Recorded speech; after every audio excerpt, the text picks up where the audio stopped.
this one now we to read for understanding. You guys go take talk to your husband. My roller is finished. You get look every man get your own responsibility.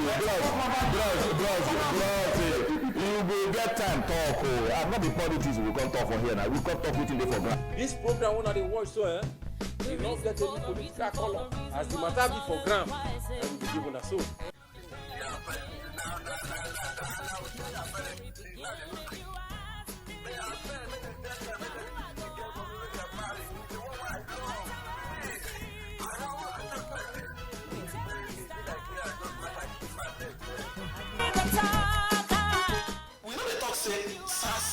Police na the only problem we Nigeria gets. People when they close to government, they want to tell government the truth.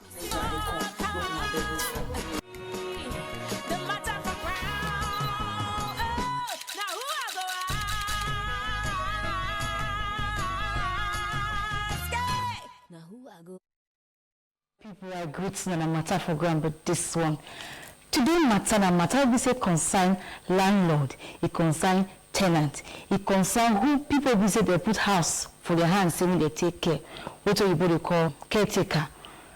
It concern the society now some matter for ground today. Matter for ground. Now where they shoot my only matter we say concern society, concern any matter at all we say concern society. Now here they put them be sure. That's why we say we want to talk about house rent matter for Asaba and other places that we say they're around Asaba. Now they talk to this. Make it not come up because you said we shoot man for the matter. The landlord, the rush so you get waiting to talk for this matter. You be tenant you get waiting you want to talk for this matter. All of us go join body, make we shook for this matter so that our society go better for all of us. Now me, aka the village farm babe with plenty swag. Me just cheap because I come. Make all of us come run this matter together. We're gonna stay. The matter where we see so you tell where it start. Young girls supposed to come out to play politics, not only for kitchen. Women supposed to end. In those days, before the king go marriage, you go teach them all this for first time when they use and they end up training another person's child. Is that the same when they come out for this program? Is that the same when they come out for this program? Now they bring the information for you.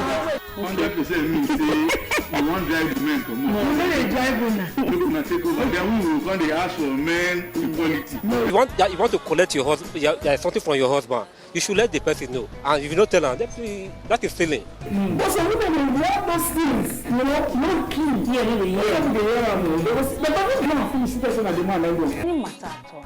Now here they run out. The matter for ground. Now who I go ask? People, as I talked before, no matter for ground, but this one we're greeting now. The matter for ground, and we all they shoot more for any matter we say concern society. And today matter, like I talked before, the matter we say concern landlord, concern tenant, couple concern people we say they call agents. People we say they help people look for house, and then this matter self still concern them. So that's what the matter be. The topic today now say high cost of house rent for Asaba and other places that we see surround Asaba. Now we talk today. So I get my country brother here. We don't come follow me. Make all of us shipment for this matter. So we go sharply meet them. Okay, I get for here Mr. Allen Atinosha. Okay, Allen Atinosha. I greet you. Allen Atinosha in landlord for Asaba. One of the landlords will be say we get for Asaba. I can't say make it come for us talk, make it talk. Till they happen for this matter as a concerned landlord for Asaba. So I do. I thank you. Say you come matter for ground. Thank you. Okay. Yeah. Okay. I still get my brother here in Christopher Solomon. I greet you. I'm Christopher in the vice president of organized rector. But this one are pushing programs that people be say go school, no go school. Go for here, waiting with the talk, get the message, so we'll knock and down. This is an agent that they know pass. So, and I am the vice president for organized agent for Asaba. Let me so. Yes, agent for Asaba. Okay. Okay, my people, now hear me, Oga Landlord. Now I will call you today for this program. Every year I talk about how house rent they increase for Asaba. Because people they watch us matter for Ghana. You know, say matter for Ghana, where they shake mouth for any matter we say concern society. They can't call me say matter for Ghana person no. We want to make you shook mouth for this matter of house rent. Because the way they go for Asaba, They don't know how they want waka again to make a ship man. Because me, I don't worry because their matter now our matter as I will talk the matter. So thank God say you come here as one of the landlords waiting for. As what did they happen now? What did make rent come like say, oh no, if person not go break bank, you not go fit pay house rent faster. What did they happen? Tell us. My people, thank you. You look at very well, not be the landlord, but the cost why this house rent they very, very high. The reason they say maybe the society also is also high. If the society high, you don't go expect me landlord come build house with plenty money, and at the end of the day you go the rent house for cheap article. You know they happen like that. Now building materials too is high. The city of Asaba and Everest, the cost of living is also high. Now society neither they high the cost small, but not be only house rent, not be just high. So and if you look at very well, the cost where they take the builders and the house when they high na better house. There are still cheap houses when it is small area for this Asaba when it's still cheap. But if you say the tenant they find better house and a house when he find tenant won't find house now, go they give condition house when he get POP, house when he get screeding, house when he get water heater, house when he they paint where he find well. By the time you they put all this plenty condition they put, the house go they high. The cost of building, the cost of putting all this material in order, it go high. And when all this material don't high like this, the house rent also go they high. That is why we be say to rent better house, it is high. Not be say na only Asaba, even for all that part of Delta State as well. House rent is really the high, not true. But not the landlord, the cost. Now the society cost of living, now still they let house rent the high. Landlord, I like the way you talk. You say not be landlord now make house rent there for Asaba, even other places within around Asaba. You talk about say high cost of material, but the matter be say get some person who don't build their house like 10 years ago. You understand? Maybe say cost material say still cheap. You know, because who build the house today now rent increase the rent or the rent high. They those old school go say okay, my neighbor or around this area. House, this not the amount, so himself, you want to put that kind of amount. All those kind of matter. What did they be say? The house like that, will be say na old house, and the house done the old, and the house not still the better strategic area where government, where Oyibo people they call GROE, maybe not the better area. House like that for this Asaba, they're still cheap. They're cheap, not be say now only those where be say in the better place now they high. There are also cheap houses in the small area, but the main area of I understand the side where they talk say the cost of house rent is also very high. I understand that area very well, but if you look at very well, me I not really see and say na tenant. Me I not really see and say that landlord that be the main reason for the cost of house rent, because landlord not get meeting. You not get where they say this landlord get meeting with this landlord, make they sit down together, make they call form union like the way market people they form union for tomatoes and the rest, make they increase house rent. Landlord will not be like that. So once landlord build the house finish, either the house na old house, either the house na new house. Now he go decide where go say how much be the cost where this my house worth. Now the cost of the standard of the house, the worth of the house, now I go let the landlord fix the money. I like what you talk about. They use the word worth. Maybe as the house fine, maybe the money they build the house it plenty. But that will take me to one question I will ask. But when I will ask that question, I won't make our agent person talk here, because he talk say you get some houses they cheap for Asaba. Me, I wonder how true that matter be. I know so we get call area what they call GRA. That one that matter on his own. But this normal area we say just they call a developing area. You understand? Now this most of these people they complain, so they talk from. So make I ask the agent, because now them they work out the whole area. They go know if not true say this what this landlord talks. So if not true say for this Asaba and it's ever because now I don't know between the difference between Asaba and even Okpanam and other places. All don't turn Asaba. So I don't know where they talk say house cheap. So make you just give us some yarnings as a consign that one.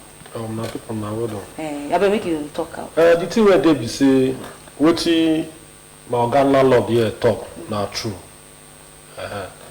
What he talk here now true. Which one be true for inside? The true way talk is say some house for some area like where we call them GRA. Some area for that GRA house they expensive. Some kind area.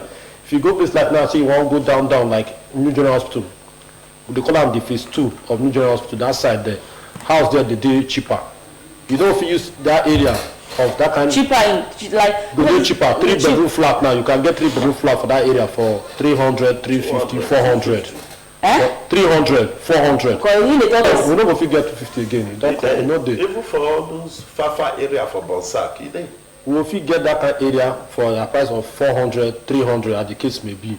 But for this MTA here, the problem we face now, to say the landlord and let it try.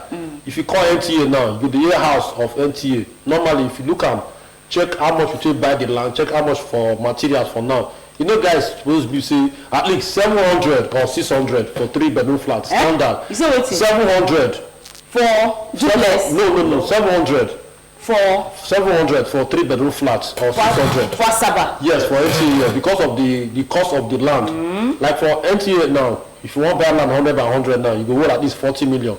Where you go take buy land for NTA there. By the time you don't put your effort, build house, spend other 40 million, put inside. You start see they run almost 80 million. You go want look at you to get the money. But some landlord here, they make things very difficult for us where be agent. One landlord come and say, "My I rent house." For that they say NTA they talk so why they give you analysis so. Say now I can rent house for 1.2 million. 1.2 million. I say 1.2 million for 3-bedroom flat. I'm gonna be duplex. So he say if I'm not rent the house for that 1.2 million or 1.2 million, back I leave the property. I come the advice and say yes. Say your house fine now brand new house you package and well. Say the price where it's supposed to be not supposed to be 600, 700. The man come from face. Come tell me say what you go happen. We say he go call me once he done ready to hand over the property to my firm local manager. So now what me and landlord for Asaba here they go so. If you say now so some people now when you tell some people that go for that area they just tell you now so some no one really go there. Everybody wants to for NTA. Everybody wants to for place what we call area, what people call area. They want no one stay place like Okpanam or some other place where they say they ask it from all this area for Asaba. Yes, so everybody wants to for Okpanam Road. You understand? So and when you check on the house for Okpanam Road, they very expensive. So for Okpanam Road, you be say they part of Asaba. And they tell you say for 3-bedroom flat 700,000. And they tell you say house for Asaba now for NTA 1 million, 1.2 million, 3-bedroom flat. No wonder people they cry say me I just hear this one now. No wonder they cry say house rent too dear for Asaba because I don't know people they talk say or even some landlords say like you said say one of you pay that 700 1.5 million 1 point something million make it waka good waka. They compare maybe Asaba with Lagos or Abuja. But they call economy, they say economy, how the environment be, how that state be. That will determine the economic activity they happen for that state or for that environment. That will determine the cost of living or concern cost of rent. So now landlord, I come back to people of landlord. To say they give house around that amount 700 1% for Asaba.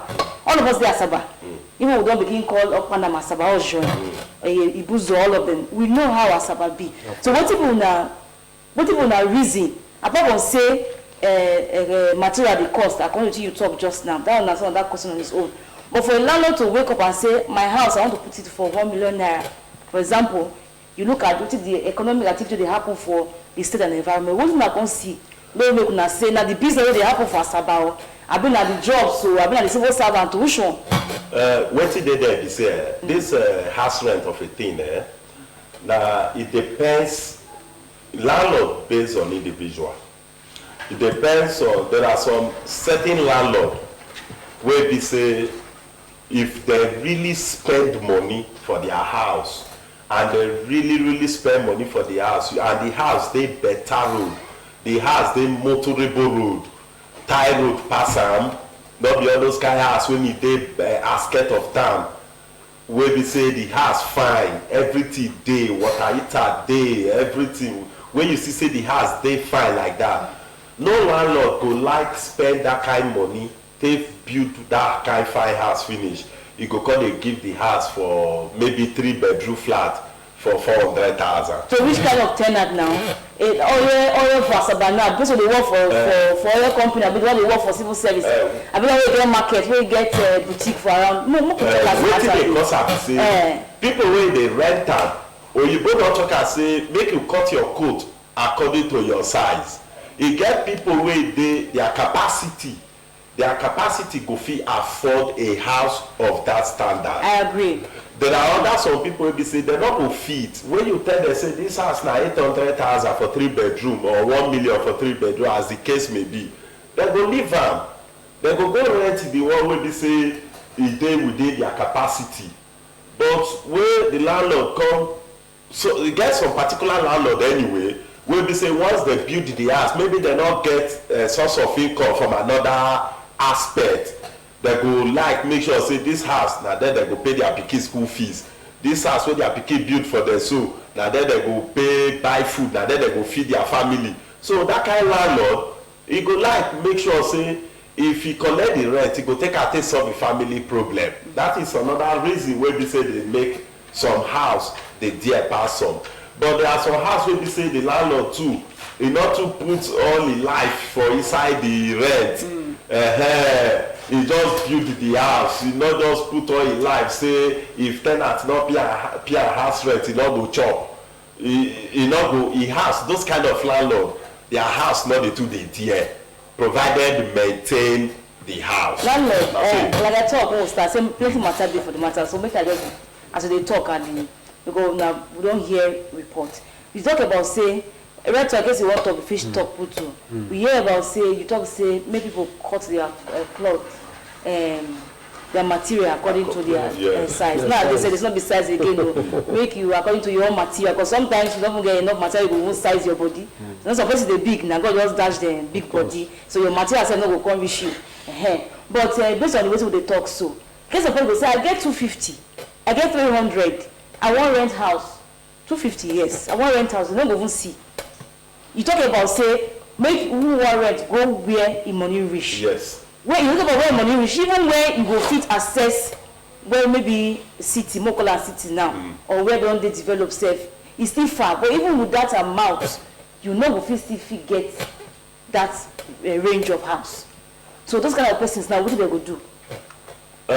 What did they be say? For this house about when we see so, it gets some area where be say house 3-bedroom flat of 250. Even 200, me I believe say it did. Okay, make it talk now. We dey here. Let's say I bring that cup. You just say it did. I don't hear. I begin call the area for you. The area where it fits even manage day. Now, like no kind cable. Okay. You say I'm cable size. So that make we assume you know the landlord. You know what pay 200,000 for cable. Most people touch you make them shame. Let's assume say you know the landlord, you owe your 200k. For Nigeria to make 200k na small money. Okay. Then they also can go one place. You see, you know touch you make them shame. You go pay that kind of money. You see, landlord not the most of this money where they pay landlord so. If you look at me, you know which state where anything no. Make I give you instances. The cost of building those houses in the recent time now is very high. Many landlords they build house. They not even they get 10% of the money. They not they chop it before they die live. They do like that. Many houses will be say all those expensive houses when they inside city for Asaba. Yes, so now based on the packaging where you put for the house, now you go free increase the house to that kind of standard. But you still get some greedy landlord. But there are also some average landlord where they say they're not the two they put all their life for inside the rent. This will bring me to say, because when we get one place where we don't argue this argument or this kind of talk, say, even if the person build house, they say, investment have been an achievement.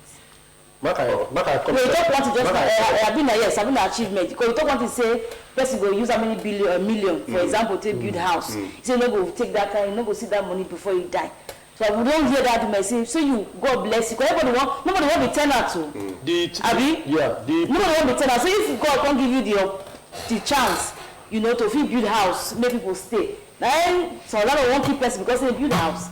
So the back of the question be say, so person build house now achievement, I be say na investment. House. I don't like. I talk something. The thing where they be say most of our landlord here, like what you just talk so, some of them put their life.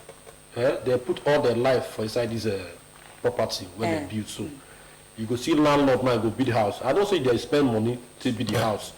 But what the kind of landlord we get now, I call them a business landlord. So I'm going to tell you say they won't go borrow money for bank to build house. How they want to get the money? Some of them want use it about 10, 15 years to get the money to build the house.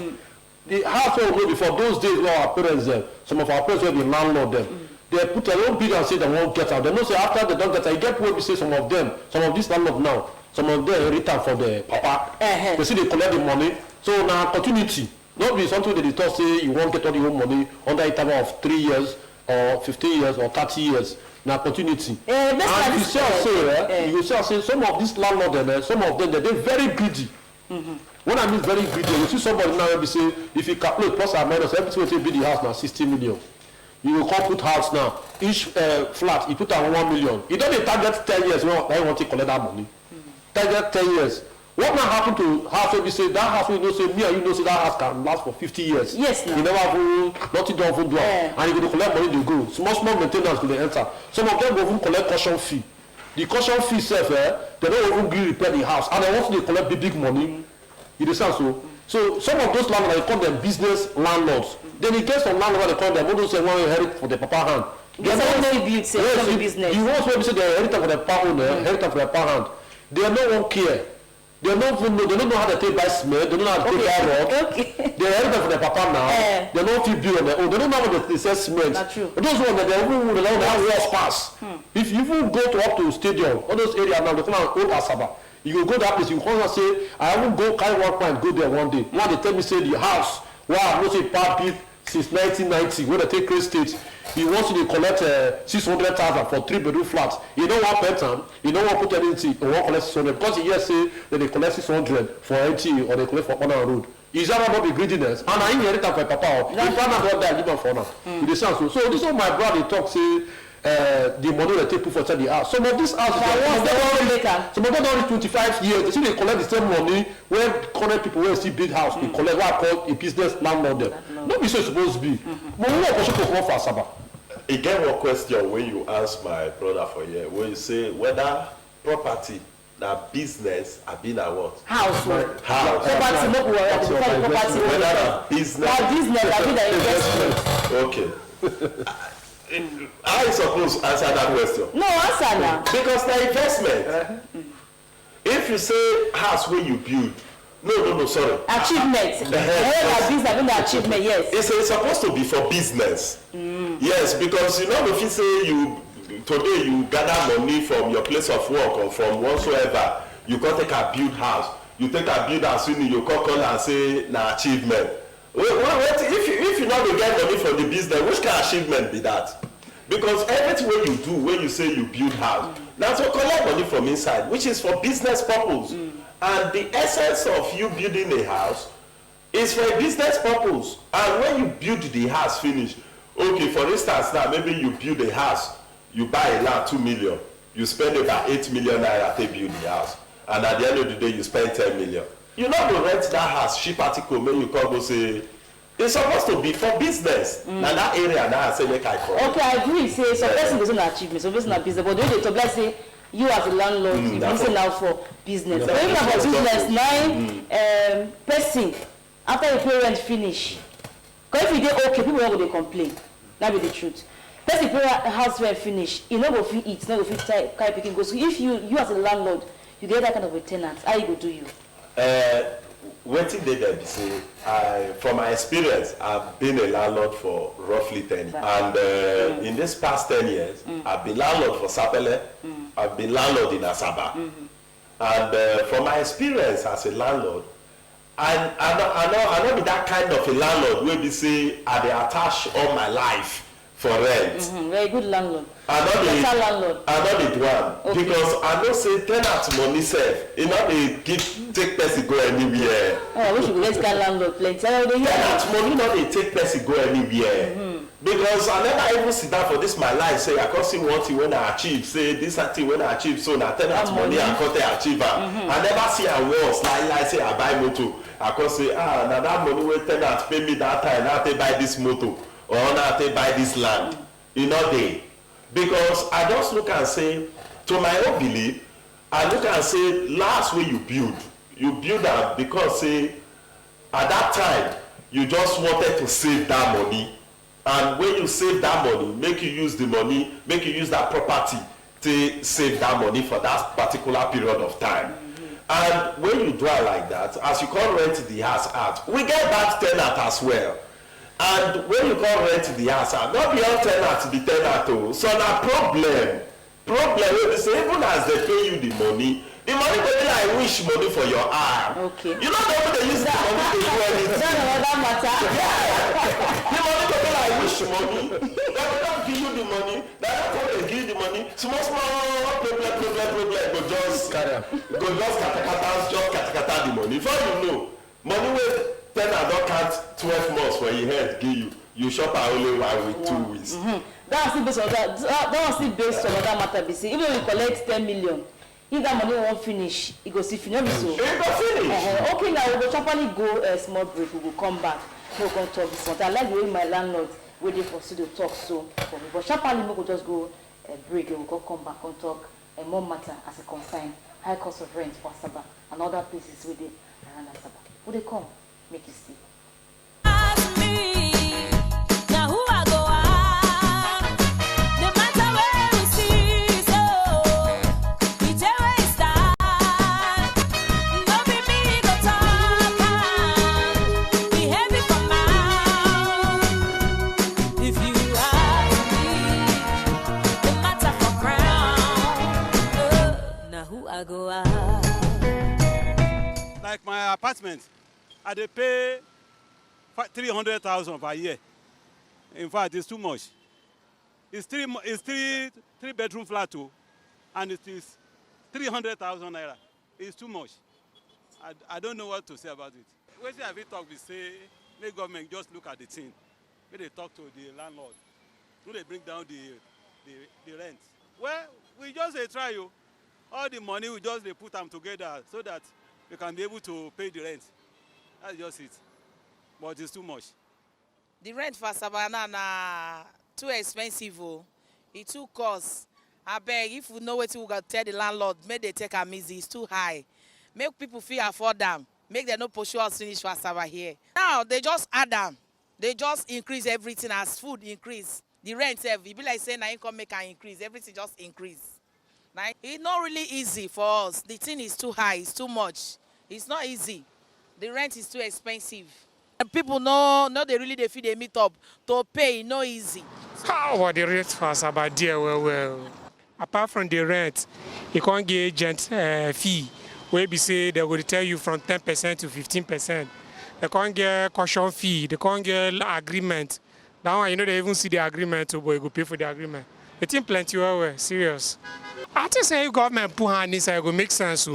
Because it be like say all these Yahoo boys where they for here, they don't make the town don't cost well. Because then they look everybody where they also they look for work, they work, then they get money when legit money. So not too plenty like that. But say because all those Yahoo boys they gather plenty money, they can't make the rent the cost. So the government go check and regulate it in small. All those other allowance, all those other commission, all those 10% for agent, 10% for agreement, 10% for caution. Now they even make the rent, they even increase past. So if they come all those ones, make they reduce and small. So the ordinary person can afford them. If not, remember small, everybody go to sleep for street too. I don't go fit talk because I know they pay rent. But people when they pay rent, most of them they complain, say the rent too high. They say high. So some people they even pay 300,000 to 350,000 per annum. But The rent for Asaba na die, not be small. Landlord won't keep person. Be like say the money wey take build the house, they won't collect am today. Ha! You know easy o. Make them use make government do something about this one. Not be only to dey put law wey go favour them. Make it still favour the common man wey not see money build house. Because landlord them they carry the house rent matter for head like policeman beret. Abeg, the money wey they take build the house, they won't get am today. Then they tell you of agreement. Then they tell you of agent fee. Then they tell you of egoji, call money for house where person won't stay. That one, I still say that one not reach. 1 year rent now they won't collect. Every year now they want to collect. How much person they get? Where person they work? And your money never expire. Remain like 3 months to expire. Then they tell you say make you come pay. Wetin happen? Make government help us, I beg. The rent when they say 2 years for Asaba. Some people complain so. Yes, but others do not complain. But when you look at the cost of, when you consider the cost when they used to build houses, the rate when building materials used to rise in this country now, and how much for a person to gather before you go fit build one room or even buy land first, not be more money. So when you put all this into consideration, I think now makes some people they charge high rent. But then those when they get a good mind, when also want to help the society, their rent may not be as high as hot because of what? They feel say they won't help the society and help the poor. The matter for ground, now who I go ask? People don't come back na matter for ground to this one like I talked before matter for ground and we will shoot man for any matter we say concern of society. And today matter they tell us say we need to shoot man for this matter because this matter they eat into people body, wasaba and everyone say good more talk and the matter be say high cost of rent, house rent, even shop self join for wasaba. People say not easy for them more. Say they don't know where to go. Know where the village where they are surviving again, no say because they rent too much. That's okay, no wahala. We will come studio, we'll come shoot for the matter, and I get a landlord with me. And also agents too. Make all of us dream and talk this matter. So we meet our people again. I get Oga landlord in a Mr. Alan. Okay, they call me Alan. They call me, but I don't fit take your calls. Now text messages and WhatsApp. I won't do today for matter for ground. So hope to get your text messages. Just put your name and what you get to talk. We will read them out for the program. I also get with me in Mr. Solomon Christopher. Okay, make I take this. Hello. Hello, good afternoon. I greet you. Good afternoon. Yeah, you are talking with Thomas Okorocha. Okay, that's Thomas. Okay. I just want to thank you for the topic you are discussing. Thank you. But my gentleman there, the landlord, I want to beg. Oh, now they put the cost of houses too high for people now, especially for workers. I beg, we could not try to bring them down. Yeah, thank you. Thank you. Okay, thank you. Don't talk. He said now they put the cost of rent. Now they talk before they complain. Say mostly for workers. But I want to take me back to Oga Vice President. Use the word big grammar organized. Abi? Yes. Agent. Or you call a rector. For Asaba. Yeah. Reports reaching us because the way matter be so they talk. Report reaching us now. Why cause this problem? When I will be agent, Saturday look. So now I will be agent. That causes one line where they happen for Asaba. So we say because before agents matter begin run for house rent or for to look for a house, person they fit pay house rent. But so when I enter now even they tell landlord say landlord this is your house it is a package you. This your house get water heater according to my landlord. He said this your house get water heater, you get ties, you get POP. This your house na 500k and 600k na 1M you go fit am. Say because of una percentage we be say una get. Thing where they be say no be we be agent. And make you give me that voice whether they go use it for house. No be we be agent they cause this matter where they talk so now we dey. Now because of una percentage one they take. No be because if you find out so most of us will be agents so most of us now tenants we see they pay us rent and in most times if you find out for this Asaba we get association the organized rectors in Asaba which I happen to be the vice president of the association. We dey do meeting, they get seminar, we dey lecture our fellow agents on how to follow up things. I can bet you that almost 90% of our people no dey encourage this thing wey you dey hear say house rent na we agents na dey cause am. If you get agent dem wey dey cause am, maybe na all those wey be say dem no dey register, all those roadside agent dem. Like our organized renters, we are organized and we know how to dey do our things. Okay, let me give you an instance. An instance is that one, like what I tell you before, say somebody tell me ma come manage one house for am for NTA. House where I don help am tell am say na 700. He dey tell me say na 1.2. Check am now, 700, 800, 900. You check the difference. 500 difference. I don say I no go fit do am. Say e too much. He tell me say na me buy, na me build the house for am. As I dey talk to you like this, so we dey there, dey talk. One guy drive Mercedes Benz come. Guy. Yes. Where dey work? I don't know where they work. He carry big motor. He drive come. He say, I say he don't come this house before. Say he never say they find the where they manage the house. Say he like the house. He won't pay. I say like they talk and he won't pay. Ah, now go answer. You know how much with the house he won't pay? He say they don't tell him at 1.2 now. I say he won't pay. Say he won't pay. I don't know where for the work. He say he won't pay. Before we know Jack Borison, he don't talk to landlord. He don't pay for 1.2. Do you know house where they discourage landlord make he rent for 700,000? So you won't come to us now. We now be agents. Now we the cost am. Somebody drive come meet me and landlord for outside while they discourage landlord to rent 700. Somebody drive he dey for there as me and you dey talk so he transfer money enter landlord account. He transfer my agency. I go check now. He transfer my agency give me. Your agency go high. He go high now but me you come to me because say na me cause am because already I don dey discourage landlord make he rent am 700. Landlord no here. He no here. We dey discuss the matter for front of gates. When somebody drive GMK Benz, drive come, one young guy. Young guy, don't drive come. The guy don't reach 30 years. Are you serious? He just drive come, fear. As he drive come, he say he don't come for this house since. Say that up, particularly for the up, say he won't take him. Okay. I come now say, you know how much with the house? He say they don't tell us na 1.2. Some other agent already tell us say na 1.2. You know, before I know, they don't transfer money, go give landlord. Over this word when you talk, so go let me ask landlord something. Landlord, I know when they grow up as small picking that time. We be say our mama, our parents, then they go look for house. They go ask for go look for house. Now go say my picking come. Because that time my who boss for picking to build house that time. You understand? I'm a sure man. I not be say young guys, young women, they build house. That time na papa. We maybe some say now what their papa leave for them. Now they feel say they build house that time. They also say my son, who you be? Now landlord they ask tenant all these questions. Who come for house to rent house? Who you be? How many children you get? How many, where you dey work? You get work? They will ask those questions. So my brother talk say a young man wey dey less than 30 years drive the Benz come, he won't pay house of 1.something million. When your normal day, that house not pass 400,000. In a normal situation. Oh, not pass 700. So I say 700,000. The landlord will come happy, jump because he wants it money, give am the house. Why be say? A family man will say if they work money tonight, say never feel raise 500,000 to rent that kind of house, and landlord now go say okay, na capacity of the house, you go give am the house. Make you talk for that matter.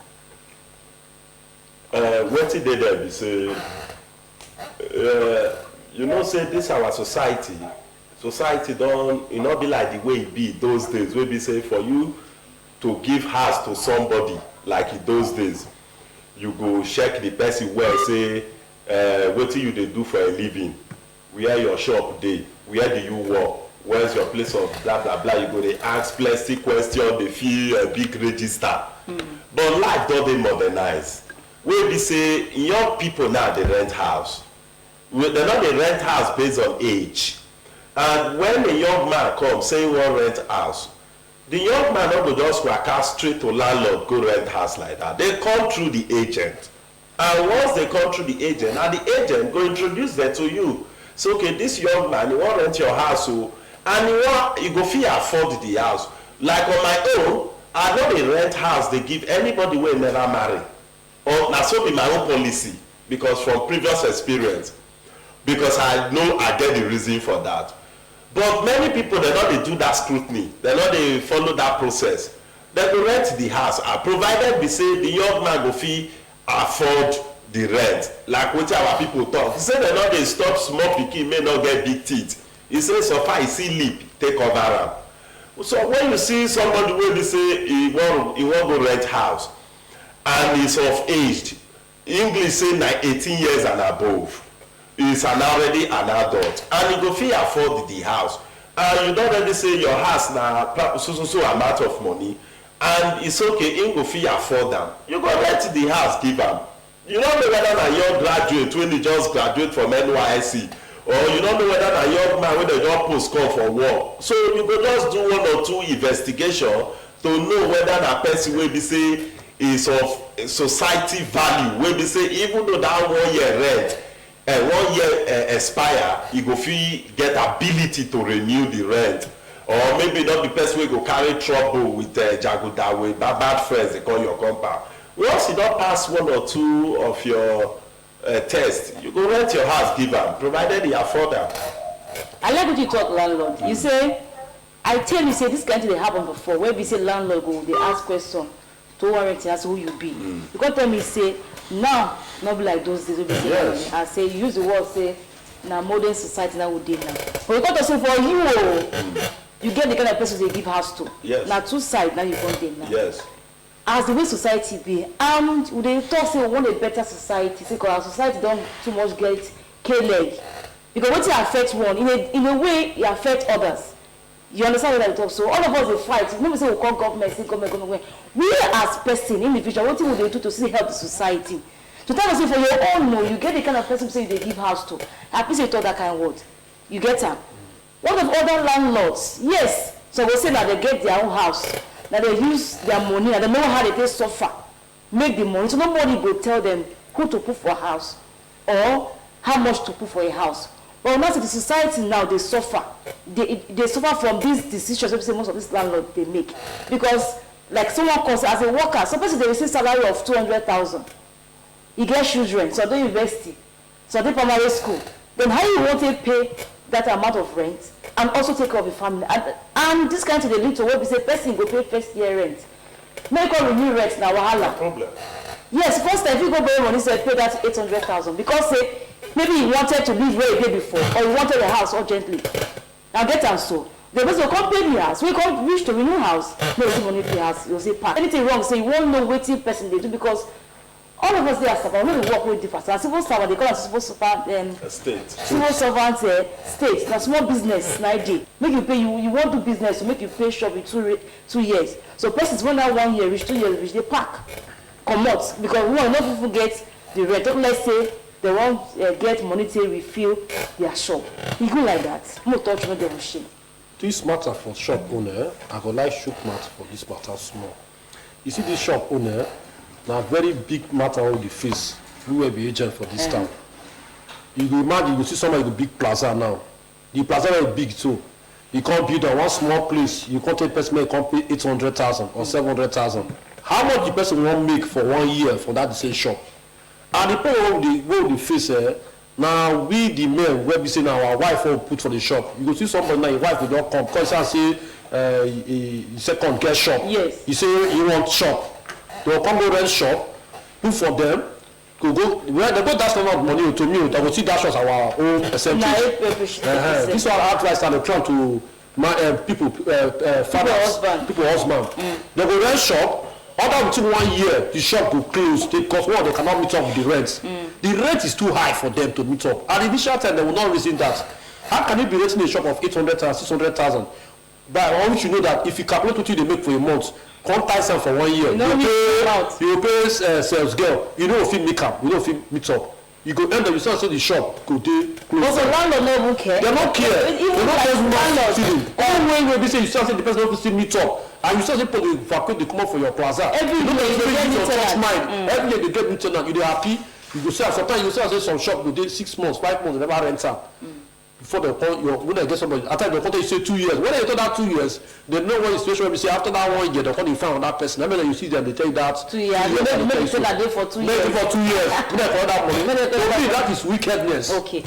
Agent, they say that is wickedness. It's wickedness. Wetin dey there be say the populace of Asaba, the population of people wey dey Asaba, e don dey increase, and based on say the population don dey increase, if a landlord fix a particular amount for his shop, you wey you wan sell wetin you wan sell maggi, you wan sell tomatoes, you wan sell rice, you wan sell cloth, you wan sell television, na you know the capacity say this thing wey you wan sell so na the kind shop wey you want when you go for the shop like that wey you say okay make you go rent this kind shop you should be able to know for yourself say you go fit afford to pay the rent. You no go say because all my neighbor wife rent shop for this plaza e dey pay 1 million e dey sell cloth you wey you wan sell pure water you wan go there go rent shop too. No, not be so. You go do according to your capacity. Okay. Yes. We will talk this matter. We will not talk about solution because this matter is a problem already. So see a man, if you look that man will come in, if you hear your voice, you know some small pikin. Now my short person, when they come now say landlord that when I help us say the pressure done too much for their body. He get the way say this matter of say it dey increase. You know say as about they develop according to English people. It dey expand. We agree, but not say because they expand, people will come back come up because they expand because they no fit pay house rent or even pay shop rent. Wetin person fit do?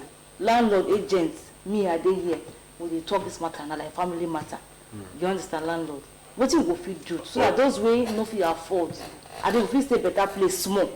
We no go inside bush because we no fit pay rent of 300,000. What we go fit do?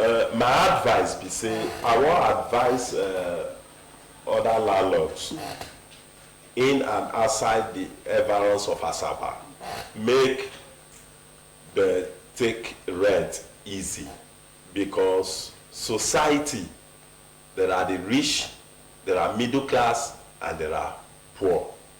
Not like to that extent if any man when he knows say okay not be power that they build house then if you get your property and you want rent am out not dey look am in terms of competition say this person dey rent it 350 400 500 when I build my own finish I go rent my own 500. No, make you reason am say you wey you dey rent this house dey give person so not forget say dem no dey carry house dey waka.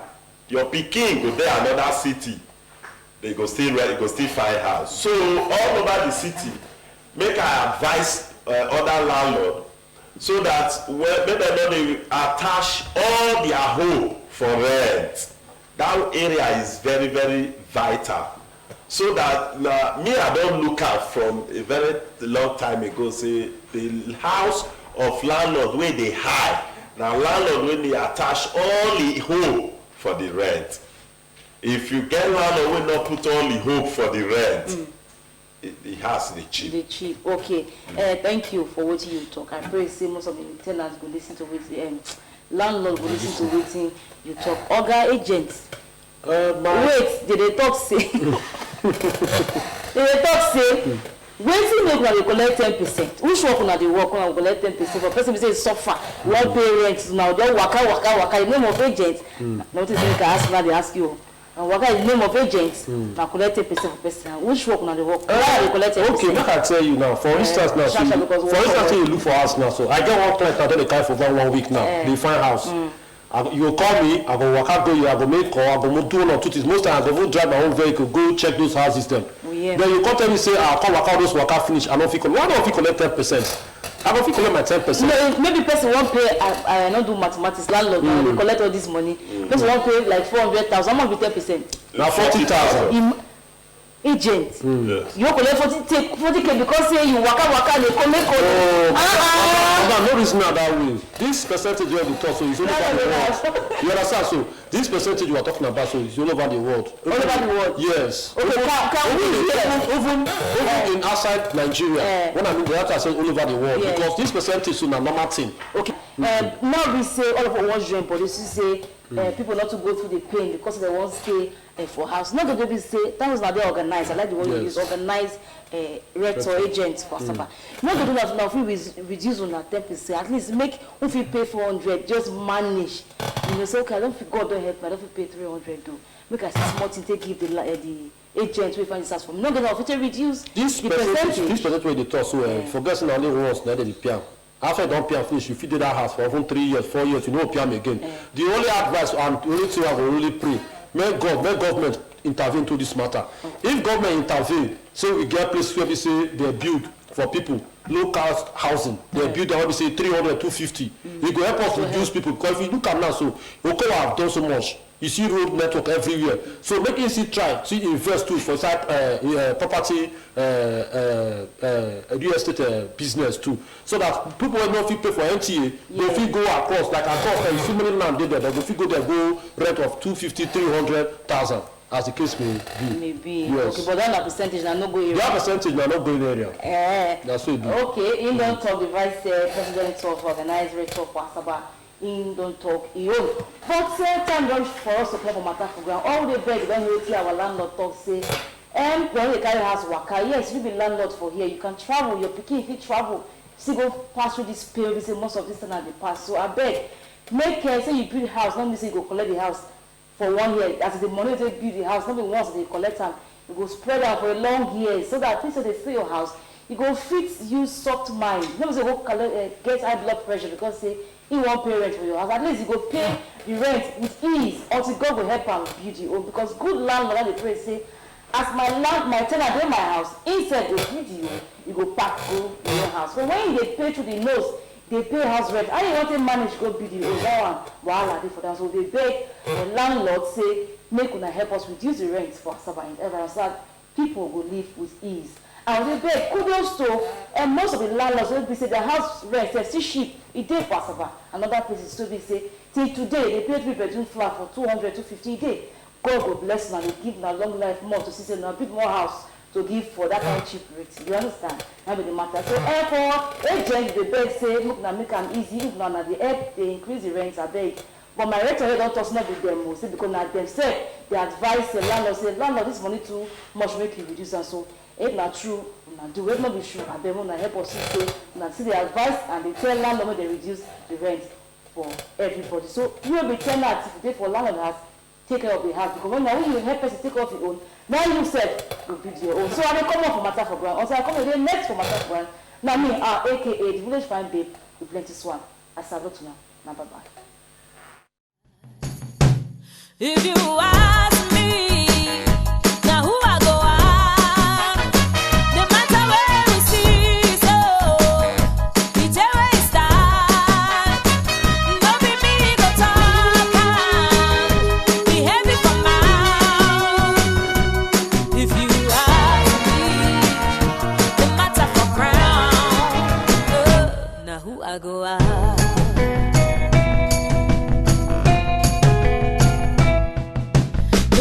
For the reason why I'm soliloquizing. Yeah. The things where I they see, where I they hear, I know go lie past me. Oh, I want to tell the story, but I've got to tell it from the starting. Yeah. About a man, a woman, and your girl begin. Wait till the second verse before my story begin. If you